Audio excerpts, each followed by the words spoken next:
Hello, नमस्कार। मैं ज्योति आपके अपने YouTube channel self study academy पर आपका हार्दिक स्वागत करती हूँ। आशा है आप सभी स्वस्थ होंगे। तो चलिए मुख्य सेविका परीक्षा की तैयारी की इस महत्वपूर्ण कड़ी में आज हम परामर्श क्या है इस टॉपिक का अध्ययन करेंगे। तो चलिए नई ऊर्जा के साथ अपनी नई क्लास शुरू करते हैं। सबसे पहले हम देखते हैं कि परामर्श है क्या।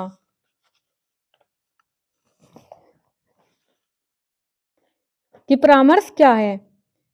परामर्श हमारा लैटिन भाषा के शब्द से बना है और काउंसलम शब्द से बना है। तो परामर्श शब्द हमारा काउंसलम शब्द से काउंसलिंग बना है। किसी भी व्यक्ति की व्यक्तिगत समस्याओं और कठिनाइयों को दूर करने के लिए दी जाने वाली सहायता और मार्गदर्शन को हम परामर्श कहते हैं। जैसे कि अगर किसी व्यक्ति की कोई भी व्यक्तिगत समस्या या कठिनाई हुई तो उसको दूर करने के लिए जो भी हम उसका मार्गदर्शन करते हैं या जो भी हम उसे सलाह देते हैं उसी को हम परामर्श कहते हैं। परामर्श का अर्थ ही होता है सलाह देना। रूथ स्ट्रोंग ने भी कहा है कि परामर्श प्रक्रिया समस्या समाधान का सम्मिलित रूप है। यानी कि अगर हम किसी को परामर्श देते हैं तो फिर उसकी समस्या का समाधान होगा। ऐसे ही मायर्स ने भी कहा है कि मात्र व्यवसाय के लिए ही नहीं वरन जीवन की किसी भी समस्या के समाधान हेतु जो वैचारिक सहायता दी जाती है वह परामर्श कहलाती है। इसको भी हम अपने शब्दों में समझ लेते हैं कि ये नहीं कि कोई निश्चित समय होगा परामर्श का कि बचपन में परामर्श लिया जाएगा या युवावस्था में या वृद्धावस्था में। जीवन की किसी भी अवस्था में हमें परामर्श की आवश्यकता पड़ सकती है। तो यह परामर्श व्यवसाय के लिए ही नहीं जीवन की किसी भी समस्या के समाधान के लिए किसी भी उम्र में हमें लेना पड़ सकता है। तो परामर्श लेने की वही अवस्था परामर्श कहलाती है। चलिए अब देखते हैं परामर्श की विशेषताएं कि परामर्श की विशेषताएं क्या हैं। सबसे पहले जो हमारा परामर्श की विशेषताओं में आता है वह आता है समस्या का समाधान। यानी कि परामर्श से होता क्या है। परामर्श से हमारी समस्या का समाधान होगा। वो कैसे होगा कि अगर हम किसी पर बहुत ज्यादा विश्वास करते हैं भरोसा करते हैं तो हम उसे अपनी समस्या बताएंगे और समस्या बताने के बाद जो हमारा परामर्शदाता होगा हम परामर्श प्रार्थी कहलाएंगे। वह हमारी समस्या का समाधान करेगा यानी कि हमें सलाह देगा। कई बार आपने देखा होगा अपने आसपास से उदाहरण स्वरूप देख लेते हैं कि जब हम स्कूल के समय में थे कोई भी समस्या आती थी तो सबसे पहले क्या करते थे अपने विश्वसनीय मित्र को बताते थे और उसके बाद वह मित्र हमारी समस्या सुनकर बहुत सारी नई नई सलाह देता था कि ऐसा करेंगे तो ऐसा हो जाएगा और ऐसा करेंगे ऐसा हो जाएगा। कई बार ऐसा भी होता था कि परिवार से बातें छुपानी भी पड़ती थी लेकिन क्या होता था कि मिलकर समस्या का समाधान कर लेते थे। फिर परामर्श की हमारी दूसरी विशेषता में आती है संवाद प्रक्रिया। यानी कि संवाद प्रक्रिया से परामर्श कैसे होता है जैसे दो व्यक्तियों को आपस में बात करने के लिए जिस संवाद की जरूरत पड़ती है जिसकी आवश्यकता पड़ती है जो हमारी संवाद प्रक्रिया होती है अगर हम आपस में अपने विचारों का आदान प्रदान करेंगे उसे हम संवाद कहेंगे और उसी संवाद प्रक्रिया से हमारा जो भी निष्कर्ष निकल कर आएगा वह हमारा समाधान होगा। फिर ऐसे ही आता है हमारा परस्पर विश्वास। परस्पर विश्वास परामर्श की विशेषताओं में कैसे आता है अब हम इसको भी देख लेते हैं। परस्पर विश्वास को भी हम अपने ही शब्दों में समझेंगे कि अगर हमारी कोई समस्या होगी तो हम ऐसे तो नहीं करेंगे कि किसी को भी जाके बता देंगे कि हमें ये समस्या है। हम उसी को बताएंगे जिस पर हमारा बहुत ज्यादा विश्वास होगा और कई बार उसको भी ये बोल देंगे कि ये बात मैंने आपको बताई किसी को बताना मत। तो क्या होता है कि एक विश्वास का रिश्ता होता है। अगर किसी के साथ हमारा विश्वास होगा तो हम उसी की सलाह लेंगे ये नहीं कि किसी की भी ले लेंगे। फिर आता है हमारा व्यक्तिगत प्रक्रिया। व्यक्तिगत प्रक्रिया परामर्श की विशेषताओं में कैसे आती है कि हम सभी से सलाह नहीं ले सकते कि किसी से भी सलाह ले लेंगे या किसी से भी परामर्श ले लेंगे। हम उसी से सलाह लेंगे जो हमारा बहुत व्यक्तिगत होगा यानी कि जो हमारे क्लोज होगा जो हमारे पास का होगा उसी को हम अपनी समस्या बताएंगे। फिर आता है हमारा अधिगम से संबंधित यानी कि सीखने से संबंधित। यह हमारा सीखने से भी संबंधित होता है। जैसे कि अगर हम कोई भी ऐसा कार्य करेंगे कि जो हमारे सीखने को प्रभावित करेगा, तो वह हमारा परामर्श में आएगा। इसलिए परामर्श बहुत ज्यादा जरूरी है, क्योंकि यह हमें सीखने के लिए प्रेरित करता है। अगर हम कोई चीज सीखते हैं, कुछ भी नया सीखते हैं, तो वह भी हमारा परामर्श से ही सीखते हैं। फिर आता है हमारा आत्मविश्वास का बढ़ना। आत्मविश्वास का बढ़ना हमारी विशेषताओं में कैसे आता है? वो ऐसे आता है कि अगर हमारा किसी भी चीज पर विश्वास नहीं है, मान लीजिए उदाहरण स्वरूप इसको देख लेते हैं कि हम कोई भी कार्य कर रहे हैं लेकिन हमें उसका अनुभव नहीं है, तो हम क्या करेंगे? उसका अनुभव लेंगे या किसी ऐसे व्यक्ति से संपर्क करेंगे जिसे उसका पूरा अनुभव होगा, और जब हम उसे सीख जाएंगे तो फिर हमारा आत्मविश्वास बढ़ जाएगा। तो इससे हमारा आत्मविश्वास भी बढ़ता है। फिर है गोपनीयता। गोपनीयता भी इसकी प्रमुख विशेषताओं में है। वो कैसे है? गोपनीयता हमारी प्रमुख विशेषताओं में ऐसे आती है कि हम किसी को भी अपनी कोई भी बात तभी बताएंगे जब वह उसे अपने तक ही सीमित रखेगा, ये नहीं कि किसी को भी बता दी। बहुत ज्यादा बताने के बाद भी कई बार ऐसा होता है कि ये डर रहता है कि ये किसी तीसरे को ना बता दे, तो इसलिए हम परामर्श उसी से लेंगे जो हमारी बातों की गोपनीयता रखेगा। फिर आता है स्वयं निर्णय लेने में सक्षम।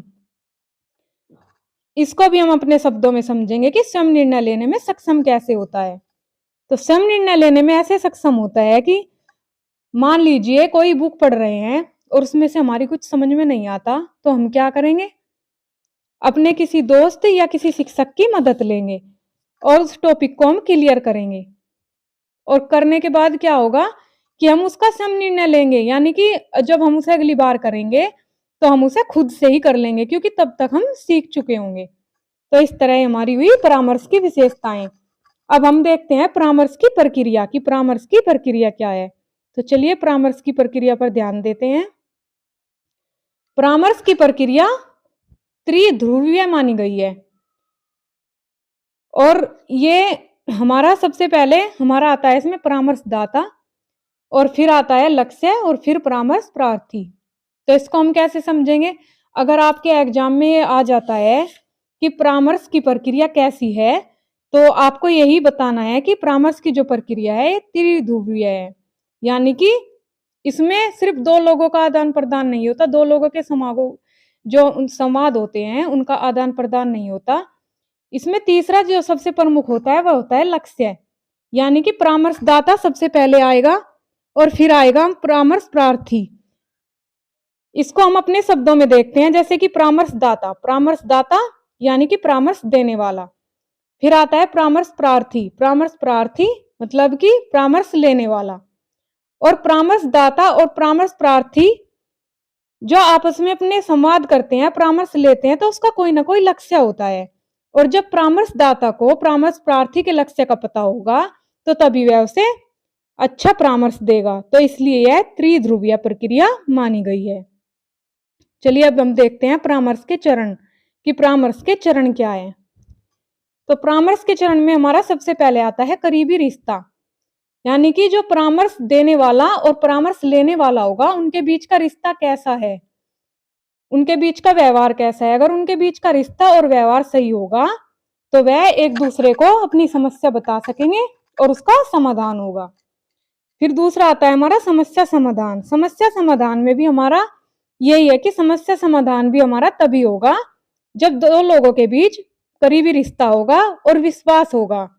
फिर आता है हमारा समस्या का कारण जानना। दोनों के बीच अच्छा रिश्ता होने के बाद हम क्या करेंगे? हम समस्या का कारण जानेंगे कि समस्या का कारण क्या है, क्योंकि जब तक हमें किसी समस्या का कारण पता नहीं होगा तो हम निदान कैसे करेंगे। इसलिए समस्या का कारण जानना बहुत जरूरी है। फिर आता है हमारा परिणाम का मूल्यांकन।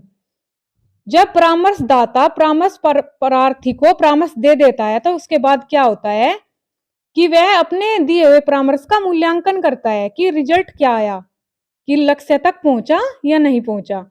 उसके बाद क्या होता है कि फिर वह संवाद का समापन करता है कि अगर वह अपने लक्ष्य तक पहुंचने में सफल हो जाता है तो फिर वह उसका समापन कर देता है कि जाओ अब तुम्हें परामर्श की जरूरत नहीं है, आपका कार्य हो गया है और आप अच्छे से इस कार्य में कुशल हो गए हो या आपकी समस्या का समाधान हो गया है। इसी तरह हम चलते हैं परामर्श प्रक्रिया के चरण में कि परामर्श प्रक्रिया के चरण क्या हैं। परामर्श प्रक्रिया में परामर्शदाता और परामर्श प्रार्थी समस्या के समाधान हेतु लक्ष्य निर्धारित करके एक चरणबद्ध तरीके से आगे बढ़ते हैं कि ये नहीं कि कैसे भी किसी भी रास्ते से चले जाएं। परामर्श प्रक्रिया एक ऐसी प्रक्रिया होती है कि जब परामर्शदाता प्रार्थी की समस्या जानेगा, उसके बाद ये देखेगा कि उसका लक्ष्य क्या है और उसके बाद एक चरणबद्ध योजना बनाएगा, एक तरीका बनाएगा और तरीका बनाकर उसके बाद वह आगे बढ़ेगा। विलियम और डार्ले ने परामर्श प्रक्रिया के कुछ चरण भी बताए हैं, जैसे कि सबसे पहले हमारा आता है विश्लेषण। विश्लेषण में उन्होंने कहा है कि यह एक ऐसी प्रक्रिया है जिसमें तथ्यों का संकलन किया जाता है। तथ्यों यानी कि समस्या क्या है, ताकि परामर्श प्रार्थी का अध्ययन किया जा सके। अगर परामर्शदाता को परामर्श प्रार्थी के बारे में सारी बातों का पता होगा तो तभी तो वह प्रार्थी का अध्ययन करेगा और अध्ययन करेगा उसके बाद ही वह उसकी समस्या का समाधान करेगा। चलिए अब सेकंड देखते हैं, आता है हमारा संश्लेषण। इस चरण में एकत्रित की गई सूचनाओं को संगठित या एकत्रित किया जाता है। यानी कि सबसे पहले तो हमने विश्लेषण किया कि समस्या क्या है, फिर हमने संश्लेषण किया यानी कि सूचनाओं को एकत्रित किया और उन्हें संगठित किया। उसके बाद में संगठित करने के बाद हमारा क्या आता है, निदान। जब हम किसी भी सूचना को संगठित कर लेते हैं या उसके आंकड़ों को एकत्रित कर लेते हैं तो फिर हमें निदान करने में आसानी होती है, यानी कि हम उसके समस्या के कारणों का निरीक्षण कर लेते हैं और बाद में निष्कर्ष निकालते हैं। उसके बाद आता है हमारा पूर्वानुमान। निदान के उपयोग के बारे में कथन देने को पूर्वानुमान कहा जाता है, यानी कि हम अनुमान लगा लेते हैं कोई भी आंकड़े देखने के बाद, निष्कर्ष निकालने के बाद तो वह तथ्य प्रमाणित हो जाता है, लेकिन उससे पहले हम क्या करते हैं, पूर्वानुमान लगाते हैं। उसके बाद आता है हमारा परामर्श कि परामर्श है क्या। परामर्शदाता और परामर्श प्रार्थी द्वारा समायोजन के लिए उठाए गए कदमों को इस चरण में लिखा जाता है कि परामर्शदाता ने क्या सलाह दी और परामर्श प्रार्थी ने क्या ग्रहण किया और उसके बाद परामर्श प्रार्थी ने क्या कदम उठाए कि उसकी समस्या का समाधान हुआ, तो उसको हम उस चरण में लिख लेते हैं। फिर आता है हमारा अनुवर्ती सेवाएं, यानी कि परामर्शदाता और सेवाओं की प्रभावशीलता का मूल्यांकन परामर्श प्रार्थी की सहायता करने के प्रयास इस चरण में शामिल होते हैं कि हमने क्या सेवाएं दी, यानी कि परामर्शदाता ने परामर्श प्रार्थी को क्या सेवाएं दी और परामर्श प्रार्थी पर इसका क्या प्रभाव पड़ा। उसके बाद परामर्शदाता ने इस बात का मूल्यांकन किया और फिर उसकी सहायता की और सहायता करने के इसी प्रयास को इस चरण में हम शामिल करते हैं, जिसे हम अनुवर्ती सेवाएं कहते हैं। चलिए अब नेक्स्ट देखते हैं। फिर आता है हमारा परामर्श प्रक्रिया के सिद्धांत कि परामर्श प्रक्रिया के सिद्धांत क्या है। परामर्श प्रक्रिया का सिद्धांत हमारा इस तरह से है, जैसे सबसे पहले तो आ गया हमारा स्वीकृति का सिद्धांत। तो स्वीकृति के सिद्धांत को हम अपने शब्दों में समझ लेंगे कि इसमें क्या होता है कि प्रार्थी के पूरे व्यक्तित्व को समझा जाता है और उसके अधिकारों को सम्मान दिया जाता है और फिर ये देखा जाता है कि उसकी भावनाएं क्या हैं। उसके व्यक्तित्व को समझकर, उसके अधिकारों को सम्मान देकर, उसकी भावनाओं को स्वीकार करके तभी हम परामर्श प्रार्थी को सही सलाह दे सकते हैं, यानी कि उसका मार्गदर्शन कर सकते हैं। फिर आता है हमारा सम्मान का सिद्धांत। तो सम्मान के सिद्धांत में क्या आएगा, सम्मान के सिद्धांत में आएगा कि जब भी परामर्श प्रार्थी हमें अपनी समस्या बताएगा तो हम उसका मजाक नहीं उड़ाएंगे, उसके साथ कैसा व्यवहार रखेंगे, मित्रता का। और मित्रता का व्यवहार रखने के बाद जब वह हमें अपनी समस्या से अवगत कराएगा तो उसके बाद हम उसके विचारों का पूर्ण सम्मान करेंगे, उसको आदर देंगे। फिर आता है हमारा सौदेश्यता का सिद्धांत। सौदेश्यता का सिद्धांत यानी कि हर परामर्शदाता जब परामर्श देता है तो वह देखता है कि परामर्श प्रार्थी का उद्देश्य क्या है, कि वह क्यों परामर्श लेना चाहता है, परामर्श लेकर वह क्या करेगा और क्या उसका निष्कर्ष निकलेगा। उसके बाद आता है हमारा उपयुक्तता का सिद्धांत, यानी कि परामर्श प्रक्रिया में इस बात को ध्यान में रखा जाता है कि परामर्श प्रार्थी और परामर्शदाता दोनों के बीच ऐसा संबंध हो जिससे परामर्श प्रार्थी को ये लगे कि हर तरह से परामर्श प्रार्थी के अनुकूल माहौल है और वह उसमें ढल सकता है और अपनी समस्या का समाधान उसे मिल सकता है। ऐसे ही हमारा आता है सहसंबंध का सिद्धांत। तो सहसंबंध में क्या होता है कि परामर्शदाता और परामर्श प्रार्थी दोनों के बीच जो सहसंबंध होता है उनकी भावनाओं को समझने का प्रयास किया जाता है। यानी कि दोनों एक दूसरे से जुड़े हुए होते हैं कि अगर उनके बीच संबंध अच्छा होगा तो तभी तो समस्या का समाधान होगा। अगर समस्या का समाधान उनके बीच संबंध अच्छे नहीं होंगे तो समस्या का समाधान भी नहीं होगा। इसी तरह आता है हमारा लचीलेपन का सिद्धांत कि यह प्रक्रिया जो होती है यह लचीली होती है। इसमें यह नहीं होता कि परामर्श प्रार्थी को कोई समस्या हुई और उसे मतलब कोई भी रास्ता अपनाने में कोई परेशानी का अनुभव हुआ तो वह उसी मार्ग पर चलने के लिए बाधक होना पड़ेगा। ऐसा इसमें नहीं होता है। इसमें परामर्शदाता जो होता है वह परामर्श प्रार्थी के अनुकूल ही अपने मार्ग को बदल सकता है।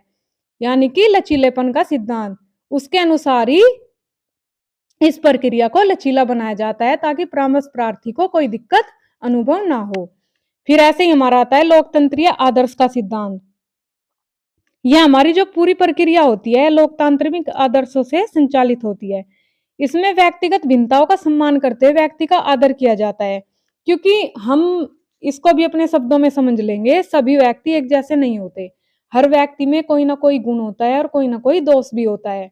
हर व्यक्ति की अलग अलग भिन्नता होती है। लेकिन इसमें क्या होता है कि परामर्श प्रार्थी जो समस्या लिए हुए है और परामर्शदाता जो उसकी समस्या दूर करने का प्रयास कर रहा है वह उसके विचारों का सम्मान करेगा। उसमें जो भी भिन्नता दूसरे से अलग होंगी उन भिन्नताओं का सम्मान करेगा ताकि परामर्श प्रार्थी उसके साथ मित्रता अनुभव करे और उसे अपनी समस्या बताए और लोकतंत्रीय आदर्श उसके सामने उपस्थित हो। चलिए अब नेक्स्ट देखते हैं परामर्श के प्रकार कि परामर्श के प्रकार क्या हैं।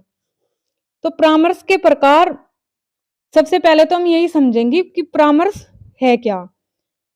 तो परामर्श जैसे कि हम आपको बता भी चुके हैं एक ऐसी व्यक्तिगत प्रक्रिया है जो एक ऐसा व्यक्ति जो समस्या को दूर करने में सफल होता है या सक्षम होता है या फिर अनुभवी होता है वह एक ऐसे व्यक्ति की जो समस्या से ग्रस्त होता है उसकी समस्याओं को अगर दूर कर दे, अपनी सलाह देकर उसकी समस्याओं का निदान कर दे और वह इन चीजों में अगर एक्सपर्ट होता है और मांगने पर परामर्श देता है तो उसे हम परामर्श की प्रक्रिया कहते हैं या फिर परामर्श कहते हैं।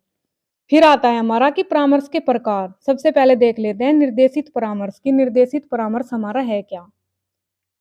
परामर्श हमारा 3 प्रकार का होता है वैसे तो निर्देशित, अनिर्देशित और समन्वित परामर्श। सबसे पहले हम देखेंगे कि निर्देशित परामर्श है क्या। तो इस परामर्श के मुख्य प्रवर्तक जो थे वो हमारे मिनीसोटा विश्वविद्यालय के E.G. विलियम्स थे और इस विचारधारा को सूचनात्मक या परामर्शदाता केंद्रित परामर्श भी कहा जाता है। उन्होंने इस बात पे बल दिया था कि बहस, विश्लेषण, तर्क वितर्क इस प्रक्रिया में शामिल किया जाए और उन्होंने ये भी कहा था कि व्यक्ति की शैक्षिक और व्यक्तित्व योग्यता का भी निर्देशन किया जाए कि यह समझा जाए कि उसे परेशानी क्या है, उसकी शैक्षिक योग्यता क्या है, वो कैसे माहौल में एडजस्ट कर सकता है या फिर उसे कैसे माहौल में परेशानी का अनुभव होता है। फिर आता है हमारा ऐसे ही अनिर्देशित परामर्श। अनिर्देशित परामर्श में क्या था, अनिर्देशित परामर्श में था हमारा कि ये निर्देशित परामर्श के बिल्कुल विपरीत होता है। इसमें परामर्श प्रार्थी के परेशानी के हिसाब से उसे इसमें परिवर्तन किया जा सकता है और ये हमारा कार्ल रोजर्स ने बनाया था। फिर ऐसे ही हमारा आता है समन्वित परामर्श। तो समन्वित परामर्श में हमारा क्या आता है कि यह दोनों के बीच का रास्ता है, निर्देशित परामर्श के और अनिर्देशित परामर्श के। यानी कि दोनों के बीच का जो संयोग जो रास्ता होता है वह समन्वित परामर्श में आ जाता है। अब हम निर्देशित परामर्श को पूरे विस्तार से समझ लेंगे। जैसे कि निर्देशित परामर्श की प्रकृति कैसी होती है, उपचारात्मक होती है। यानी अगर व्यक्ति की कोई समस्या होती है तो उसका उपचार कैसे किया जाता है ये इसकी प्रकृति में बताया जाता है। फिर यह देखा जाता है कि परामर्श प्रभावकारी प्रक्रिया है या फिर परामर्श का जो परामर्श प्रार्थी है उस पर कैसा प्रभाव पड़ता है। तो निर्देशित परामर्श होता है कि व्यक्ति को रास्ता दिखाया जाए, सलाह दी जाए। फिर हमारे निर्देशित परामर्श के लाभ आते हैं। लाभ में हम देख लेंगे कि क्या लाभ है इसके। तो इसमें आता है समय की बचत। तो समय की बचत इसमें कैसे होती है, यानी कि निर्देशित परामर्श में व्यक्ति की समस्या को समझकर और क्रमबद्ध तरीके से उसकी समस्या को दूर करने का प्रयास किया जाता है, तो समय की बचत होती है। फिर हमारा आता है इसके लाभ में समस्या पर बल, यानी कि जब तक हमें ये पता नहीं होगा कि परामर्श प्रार्थी यानी कि परामर्श लेने वाला उसकी समस्या क्या है, तो हम उसकी समस्या का समाधान कैसे करेंगे। तो इसलिए इस पर बल दिया जाता है कि यह देखे कि समस्या क्या है और उसका समाधान हम कैसे कर सकते हैं। फिर आता है बौद्धिक विधि। बौद्धिक विधि में क्या आता है कि इसमें उसकी बौद्धिक स्थिति को समझा जाता है। परामर्शदाता परामर्श प्रार्थी की बौद्धिक विधि को समझता है कि उसकी बौद्धिक स्थिति कैसी है, उसके विचार कैसे हैं और उसका समाधान कैसे हो सकता है। फिर आता है हमारा प्रत्यक्ष विधि प्रभावपूर्ण, कि प्रत्यक्ष विधि कैसे प्रभावपूर्ण होती है, क्योंकि जब सामने से कोई व्यक्ति हमें ये बताएगा कि हमारी समस्या क्या है, तो तभी तो हम उसका समाधान करेंगे। तो जब भी व्यक्ति सामने से हमें यह बताएगा कि मेरी समस्या ये है और मुझे आप परामर्श दो, सलाह दो कि मैं इस कार्य को करूं ना करूं, तो वो क्या होगा, वो प्रत्यक्ष होगा, क्योंकि वो सामने से बताएगा कि मेरी समस्या ये है और मुझे इसका समाधान चाहिए। ऐसे ही मंदबुद्धि बालकों के लिए उत्तम। मंदबुद्धि बालकों के लिए कैसे उत्तम होता है, क्योंकि वे बुद्धि से कमजोर होते हैं, अपनी बुद्धि का प्रयोग नहीं कर सकते, तो उन्हें मार्गदर्शन की आवश्यकता होती है। कई बार आपने अपने आसपास भी देखा होगा कि कुछ बच्चे ऐसे होते हैं, कई बार हम लोग कह देते हैं ना कि आसपास कि वो बच्चा ऐसा है कि वैसे तो उससे कुछ आता नहीं, कुछ करता नहीं, पूरा दिन ऐसे ही रहता है, लेकिन जब अगर उसे बता दिया जाए तो वह उस कार्य को कर लेता है। कि उनकी खुद की बुद्धि नहीं होती, वह दूसरों की बुद्धि के अनुसार चलते हैं, तो उन्हें मार्गदर्शन की आवश्यकता होती है। तो इसलिए मंदबुद्धि बालकों के लिए भी अत्यंत उत्तम है। फिर ऐसे ही हमारा आता है मानसिक शारीरिक संवेगात्मक रूप से कमजोर व्यक्तियों के लिए लाभकारी। अभी हमने बताया कि मंदबुद्धि बालकों के लिए कैसे लाभकारी होता है। अब हम बताएंगे कि जो दिमाग से कमजोर होते हैं, शरीर से कमजोर होते हैं, विचारों से कमजोर होते हैं, उन व्यक्तियों के लिए भी यह लाभकारी होता है, क्योंकि वो वयस्क भी हो सकते हैं, जरूरी नहीं कि वो बच्चे ही हों। तो इसलिए निर्देशित परामर्श उनके लिए भी बहुत लाभकारी होता है। फिर आता है हमारा प्रभावपूर्ण। अब ये प्रभावपूर्ण कैसे होता है, प्रभावपूर्ण ऐसे होता है कि अगर कोई भी व्यक्ति अपनी समस्या परामर्शदाता को सामने से बताएगा और परामर्शदाता उसकी समस्या का समाधान करेगा, तो सामने वाले पर उसका प्रभाव पड़ेगा और वह अपनी समस्या को दूर करने में सक्षम होगा। तो इसलिए हमारे प्रभावपूर्ण भी माना गया है। अब हम देख लेते हैं इसके दोष, कि इसके दोष क्या हैं। इसके दोष में आता है स्वनिर्देशन का अभाव, यानी कि परामर्श प्रार्थी जो होता है वो पूरी तरह से परामर्शदाता पर निर्भर होता है कि परामर्शदाता परामर्श प्रार्थी की समस्या का कैसे समाधान करेगा। वह अपना खुद का निर्देशन नहीं कर सकता, तो इसलिए यह इसका सबसे बड़ा दोष माना गया है। फिर आता है परामर्शदाता पर आश्रित। अभी हमने आपको बताया कि परामर्श प्रार्थी परामर्शदाता पर आश्रित होता है, कि अगर वह रास्ता दिखाएगा तो उस पर आंख बंद करके भरोसा कर लेगा कि हाँ, इसने रास्ता बताया, ये ठीक है।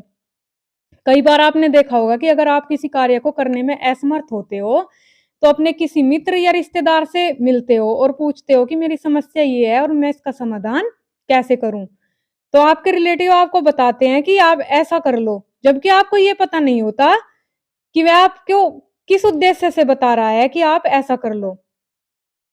तो इस तरह परामर्शदाता पर आश्रित होता है।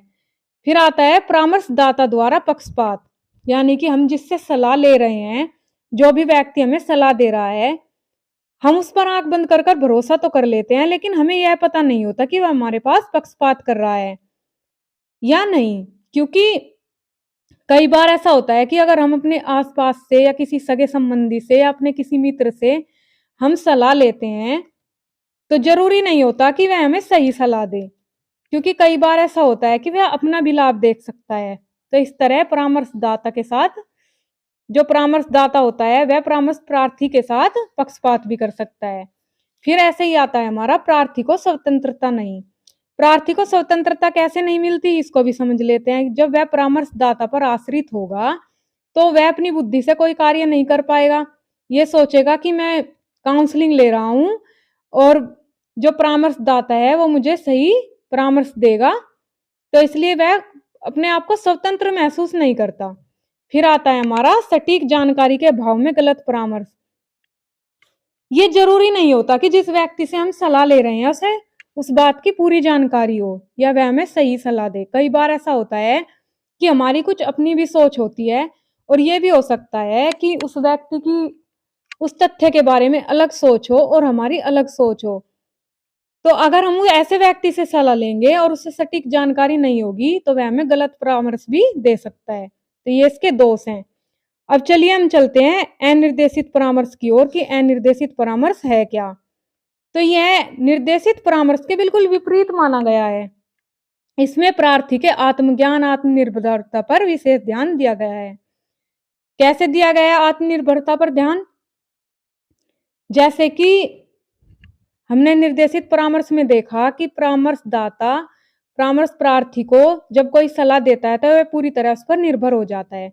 लेकिन इसमें क्या होता है, इसमें यह देखा जाता है कि प्रार्थी को किसमें आसानी महसूस हो रही है, यानी कि वह अपने अनुकूल माहौल कैसे अनुभव कर सकता है, कैसे वह आत्मनिर्भर बन सकता है, या फिर उसके लक्ष्य क्या है, उसका उद्देश्य क्या है, इस बात पर ध्यान दिया जाता है। इसके लाभ देख लेते हैं। इसके लाभ में सबसे पहले आता है संवेगात्मक समस्याओं को हल करना। तो संवेगात्मक समस्याओं को हल कैसे करते हैं? जब हमें किसी व्यक्ति के संवेगों के बारे में पता होगा, किसी की कमजोरी पता होगा, तो हम उसकी समस्याओं को हल करेंगे। फिर आता है हमारा संपूर्ण विकास।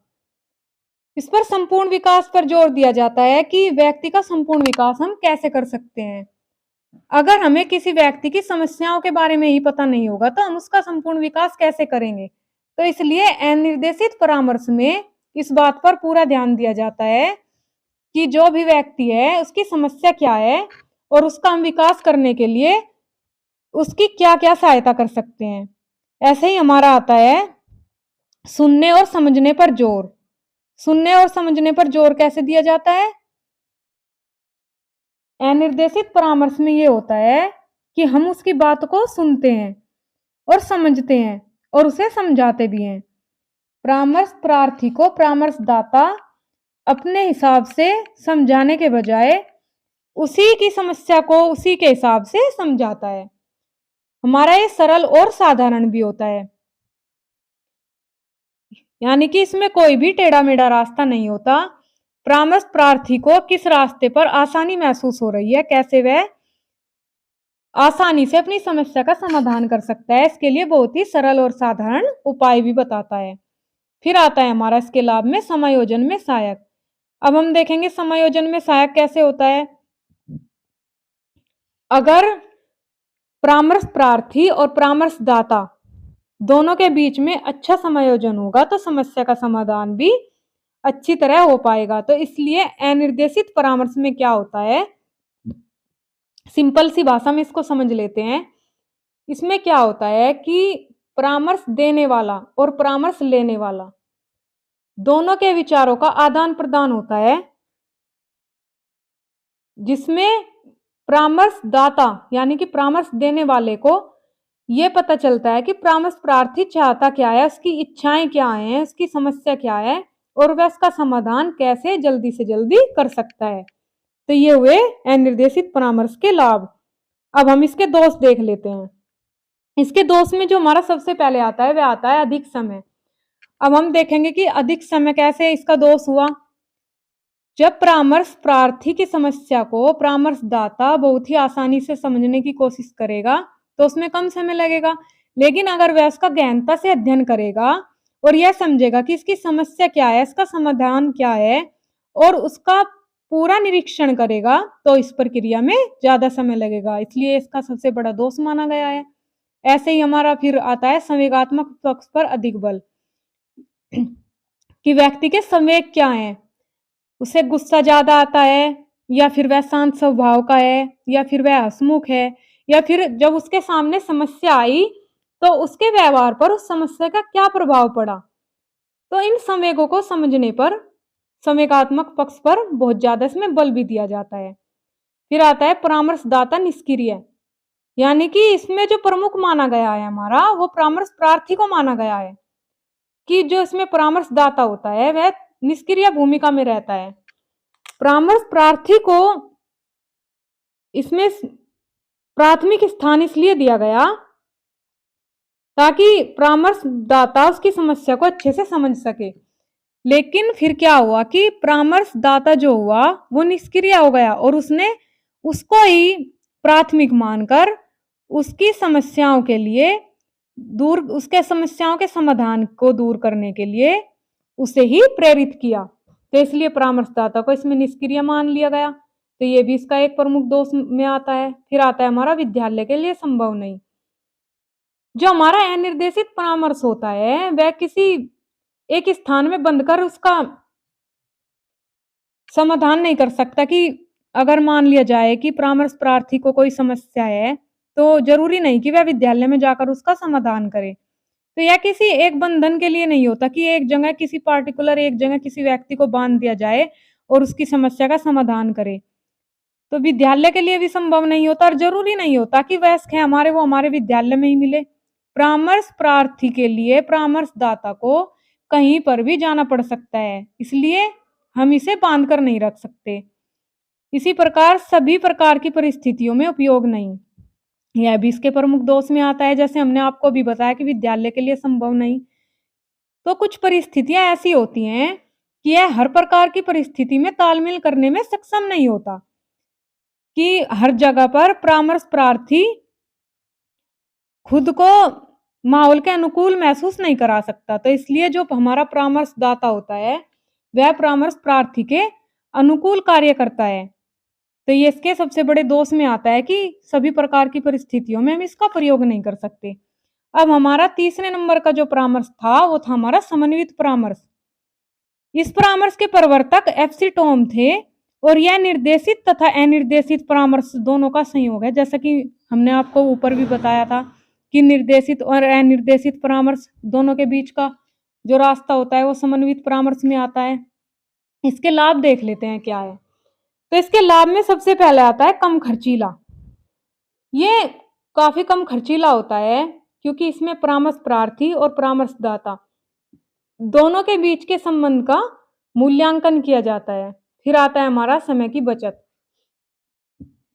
इसमें समय की भी बचत होती है। और फिर आता है हमारा शक्ति की बचत, और इसमें शक्ति की भी बचत होती है। और इसमें फिर आता है हमारा उचित तालमेल विकसित, दोनों के बीच में उचित तालमेल, यानी कि दोनों के बीच का संबंध कैसा है यह देखकर समस्या का समाधान किया जाता है। फिर आता है हमारा आवश्यकता अनुसार परिवर्तन, यानी कि जो हमारा समन्वित परामर्श होता है वह आवश्यकता के अनुसार बदल भी सकता है। वैसे तो निर्देशित और अनिर्देशित परामर्श दोनों एक दूसरे के विपरीत माने गए हैं, लेकिन अगर प्रार्थी स्वयं को उसको किसी समस्या का समाधान नहीं मिलता और प्रार्थी अपने को समाधान ढूंढने में सफल महसूस नहीं करता, तो फिर ये समन्वित परामर्श क्या होता है कि ये असमन्वित परामर्श के भी कुछ गुण या रूप को अपना लेता है और उसकी आवश्यकता के अनुसार परिवर्तन कर लेता है। तो इससे परामर्शदाता संतुष्ट भी रहता है और उसकी समस्या का समाधान भी हो जाता है। फिर आता है कार्य क्षमता पर अधिक बल, ये भी इसका सबसे बड़ा लाभ है। अब ये कैसे इसका लाभ है इसको भी हम आपको सामान्य भाषा में समझाएंगे। ये कार्य क्षमता पर अधिक बल देता है, यानी कि जो हमारा परामर्शदाता है वह यह देखता है कि परामर्श प्रार्थी की कार्य क्षमता कैसी है, वह क्या कार्य करना चाहता है, उसकी रुचि क्या है और उस कार्य को करने की उसकी सही दिशा क्या है, और अगर वह कोई कार्य कर रहा है तो उसका लक्ष्य क्या है, वह किस लक्ष्य पर पहुंचना चाहता है। तो इसलिए इसकी कार्य क्षमता पर बहुत ज्यादा बल दिया जाता है। अब हम इसके दोष देख लेते हैं। स्थिरता में कमी इसके दोष में आता है। तो स्थिरता में कमी कैसे होती है, क्योंकि इसमें कोई भी कार्य स्थिर नहीं होता, यानी कि एक स्थान पर रहकर या फिर एक तथ्य को प्रमाणित मानकर हम किसी भी बात का फैसला नहीं ले सकते। इसमें स्थिरता में कमी होती है। जो विचार होते हैं वो परामर्श प्रार्थी के बदलते रहते हैं, तो इसलिए इसमें स्थिरता में कमी इसका प्रमुख दोष माना गया है। फिर आता है अधिक लचीलापन, जैसे कि मैंने आपको बताया कि इसमें लचीलापन भी होता है, यानी कि ज़्यादा लचीलापन होता है। इसमें परामर्श प्रार्थी, अगर किसी भी रास्ते पर परामर्श प्रार्थी खुद को समस्या के समाधान ढूँढने में असफल महसूस कर रहा है, तो फिर यह अनिर्देशित परामर्श को अपना लेता है, तो इसलिए अधिक लचीला भी माना गया है। ऐसे ही हमारा तीसरे नंबर पर आता है परिणाम प्राप्ति में दुविधा। जब हम 2 या 3 रास्तों को अपना लेंगे, तो फिर क्या होगा, हमारा जो परिणाम होता है उसकी प्राप्ति में दुविधा होगी। इसको हम साधारण शब्दों में समझेंगे कि अगर आप ही हो और आपको किसी परीक्षा की तैयारी के लिए बोल दिया जाए और आपका उसमें मन हो, लेकिन आपको कह दिया जाए कि इसका ये भी रास्ता है, ये भी, आपको 2-3 रास्ते बता दिए जाएं, तो आप क्या करोगे? आपको बता दिया कि इस रास्ते पर भी जाकर मिल सकते हैं, इस पर भी और इस पर भी। तो आप क्या करोगे? तीनों रास्तों पर जाओगे, तो आपको लक्ष्य की प्राप्ति नहीं होगी। लेकिन अगर आप एक ही रास्ता चुनोगे तो क्या होगा? आपका एग्जाम भी पास हो जाएगा, आपकी परीक्षा पास हो जाएगी, आप सफल हो जाओगे। तो इसलिए अगर इसमें अलग-अलग रास्तों पर परामर्श प्रार्थी जाता है, तो उसकी परिणाम प्राप्ति में दुविधा रहती है। वह खुद को सक्षम महसूस नहीं कर पाता कि वह अपनी समस्या का समाधान करने के लिए किसी एक रास्ते पर जा सकता है, इसलिए वह चारों तरफ भागता है, तो इसलिए परिणाम प्राप्ति में उसे दुविधा रहती है। ऐसे ही अब हम देखते हैं, नेक्स्ट है हमारा निर्देशित व अनिर्देशित परस्पर विरोधी। जैसे कि मैंने आपको बताया था कि निर्देशित और अनिर्देशित ये वैसे तो आपस में परस्पर विरोधी होते हैं, लेकिन समन्वित परामर्श क्या होता है, निर्देशित परामर्श को भी अपना लेता है और परामर्श प्रार्थी के अनुकूल हो जाता है, तो ये इसका दोष भी माना गया है। परिणाम कम प्रभावपूर्ण, परिणाम कम प्रभावपूर्ण कैसे होंगे? अभी मैंने आपको बताया कि अगर आप को किसी भी समस्या का समाधान ढूंढना है, तो आपको एक रास्ता अपनाना होगा, लेकिन अगर आप सारे रास्तों पर भागोगे, तो आपको एक भी रास्ते पर मंजिल नहीं मिलेगी। और अभी मैंने आपको बताया भी था, आपके लिए सबसे अच्छा उदाहरण यही है कि अगर आप किसी एक परीक्षा की तैयारी करोगे, तो अच्छे से सफल हो जाओगे, लेकिन अगर थोड़ा-थोड़ा सारी परीक्षाओं का पढ़ोगे, तो आपको क्या होगा? परिणाम अच्छा नहीं मिलेगा। तो इसलिए परिणाम भी कम प्रभावपूर्ण होता है, क्योंकि जब परामर्श प्रार्थी सारे रास्तों पर भागेगा और परामर्शदाता उसे ये कहेगा कि 3 रास्ते हैं, तुम तीनों पर किसी पर भी जा सकते हो, तो वह दुविधा में रहेगा। तो इसलिए हम ये नहीं कह सकते कि इसका जो परिणाम आएगा वो अच्छा ही आएगा। ये हमारे तीनों परामर्श कंप्लीट हुए। अब हम देखते हैं परामर्शदाता की विशेषताएं क्या होती है, यानी कि जो परामर्श देने वाला होता है उसकी क्या विशेषताएं होती हैं या फिर क्या विशेषताओं का होना उसमें जरूरी है। तो सबसे पहले आता है हमारा उत्साह। अब आप किसी से सलाह लोगे, तो किसी ऐसे व्यक्ति से तो सलाह लोगे नहीं जो पहले से ही दुखी हो। आप किसी ऐसे व्यक्ति से सलाह लोगे जिसे इन बातों का पूरा अनुभव हो, यानी कि जिस समस्या से आप गुजर रहे हो या तो फिर उसे उस समस्या का अनुभव हो, वह अपने जीवन में उसे झेल चुका हो, या फिर ऐसे व्यक्ति से सलाह लोगे जिस पर आप भरोसा कर सकते हो या फिर जिसको को आप मानते हो कि इसे अनुभव है पूरी तरह, यह हमारी समस्या का समाधान कर सकता है। तो ऐसा व्यक्ति क्या होगा? ऐसे व्यक्ति के अंदर आपको उत्साह मिलेगा, क्योंकि वह जीवन की परेशानियों से लड़ सकता है। अगर वह जीवन की परेशानियों से लड़ सकता है, तो आप भी उससे सलाह लोगे कि हाँ, ये व्यक्ति हर परिस्थिति में अपने को ढाल लेता है और इस व्यक्ति के अंदर बहुत उत्साह है और यह किसी भी परिस्थिति में अपने को ढाल सकता है। लेकिन क्या होगा, अगर वह दुखी होगा तो आप क्या कहोगे? तो आप साधारण सी भाषा में, अगर आपके आस-पास भी ऐसा होता है, तो क्या कहोगे? हम तो गए थे अपनी समस्या लेके, वो तो पहले से ही दुखी था। तो इसलिए आप ऐसे व्यक्ति को ढूँढोगे जिसके अंदर उत्साह होगा। फिर क्या होगा, जो हमारा सेकंड आता है वो आता है कुशलता, यानी कि ऐसे व्यक्ति का कुशल होना भी ज़रूरी है। आप ऐसे व्यक्ति से तो सलाह लोगे नहीं जो किसी कार्य को करने में सक्षम ना हो। मान लीजिए आप कोई वस्तु बना रहे हो, या फिर उदाहरण के तौर पर देख लीजिए, आप कोई पेंटिंग या कोई तस्वीर ही बना रहे हो, तो आप क्या करोगे? आप किसी ऐसे व्यक्ति से तो पूछोगे जिससे उसे आता होगा, या जिससे ड्राइंग अच्छी होगी, या जिसको इसमें कुशलता होगी। ऐसे व्यक्ति से तो नहीं पूछोगे जिसे कुछ आता नहीं होगा। तो इसलिए ऐसे ही परामर्शदाता का कुशल होना ज़रूरी है, क्योंकि हम परामर्श उसी से ले सकते हैं जिसे उसमें कुशलता का अनुभव हो। ये नहीं कि किसी से भी हमने परामर्श ले लिया। फिर आता है हमारा तकनीकी दक्षता, कि उस व्यक्ति को तकनीकी दक्षता होनी चाहिए कि वह किसी भी समस्या का समाधान कर सके।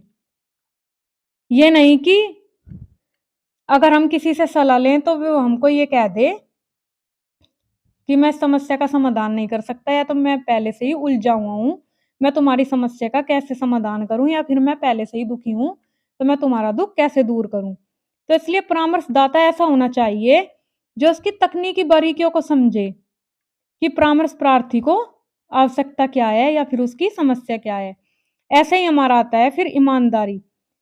परामर्शदाता जो होता है इसका ईमानदार होना बहुत ज़्यादा ज़रूरी है। कई बार आपने देखा होगा अपने आस-पड़ोस में, अगर आप किसी समस्या में फँस जाते हो और किसी पड़ोसी से सलाह माँगने जाते हो, तो कई बार ऐसा होता है कि पड़ोसी कई बार तो सही सलाह दे देते हैं, लेकिन कई बार क्या होता है कि पड़ोसी उसमें अपना फ़ायदा देखते हैं।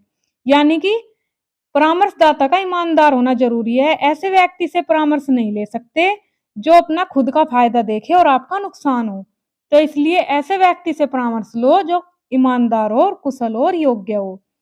फिर आता है हमारा नेतृत्व करने की योग्यता, यानी कि इसमें लीडरशिप का गुण होना चाहिए। ये नहीं कि वो खुद को तो सँभाल नहीं सकता और परामर्श हम उससे ले लें, तो फिर क्या होगा? हमारा मार्गदर्शन होने के बजाय हम रास्ते से भटक जाएँगे।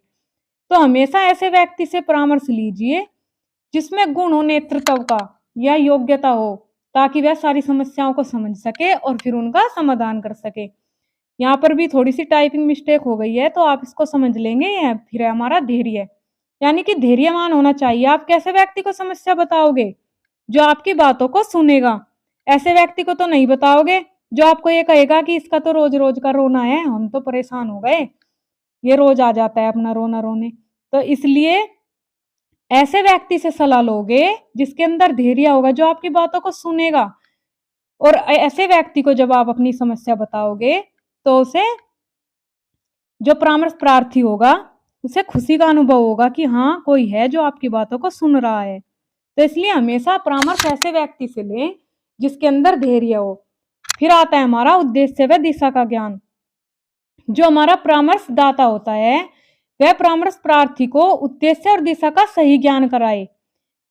कि इसको हम साधारण शब्दों में समझेंगे कि आपके आसपास कोई भी व्यक्ति है, मान लीजिए कोई छात्र या छात्रा ही है, कोई स्टूडेंट है, और 10th एंटर करने के बाद उसे ये नहीं पता कि उसे क्या सब्जेक्ट लेना है, क्या विषय लेना है, जिसमें वह सफल हो सके। और आप किसी से सलाह लेते हैं, अपने मित्र से या संबंधी से या रिश्तेदार से, तो ऐसे व्यक्ति से तो सलाह लेंगे जिसने ये सब कुछ किया होगा, या फिर ऐसे व्यक्ति से सलाह लेंगे जो उस क्षेत्र में होगा ही नहीं।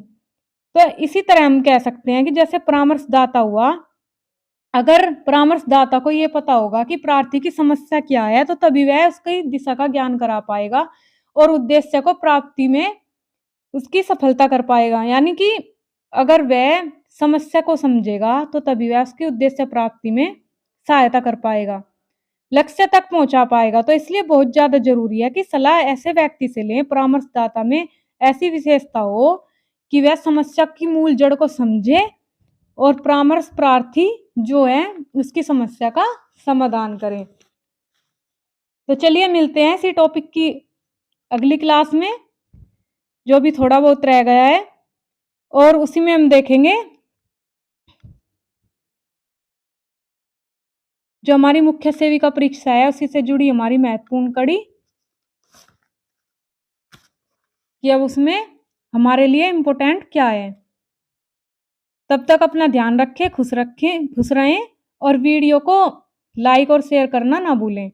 आज की क्लास कैसी लगी ज़रूर बताएं। नमस्कार, जय हिंद।